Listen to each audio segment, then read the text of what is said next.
नमस्कार मैत्रिणींनो, शुभ दुपार सगळ्यांना. चला मस्त घेवडीची शेंग आणलेली आहे, तर म्हणलं चला आता चांगली निवडून घेऊया आणि त्याच्यानंतर भाजी करायची. तर भाजी कशी करणार आहे, सरभरीत भाजी करायची. तर ही आहे वालाची शेंग.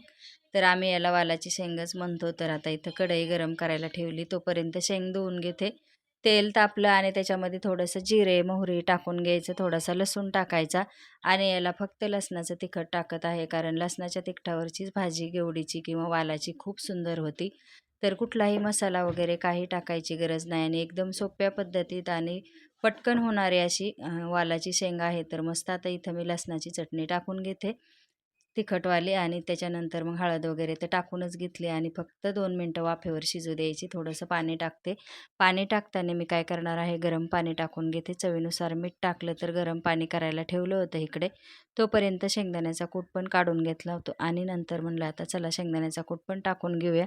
आता टाकणार आहे मी याच्यामध्ये मिक्स करून सगळं आणि गरम पाणी थोडंसं. तर चला घेवडीची रसरशीत भाजी कशी वाटली ती कमेंटमध्ये नक्कीच सांगा आणि चॅनलला जर सबस्क्राईब केलं नसेल तर करून घ्या. थोडंसं खोबऱ्या लसणाचं सुद्धा टाकलेलं आहे कूट केलेला आणि थोडंसं गरम पाणी आता टाकते. थोडंसं रस्सा बनवायचा आहे त्याच्यामुळं मस्त असं गरम पाणी करून घेतलं. तर आता इथं मी टाकून घेते.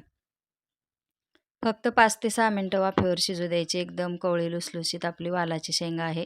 तर वेळ पण लागत नाही, पटकन होते आणि ही चपातीसोबत भाकरीसोबत तुम्ही खाऊ शकता.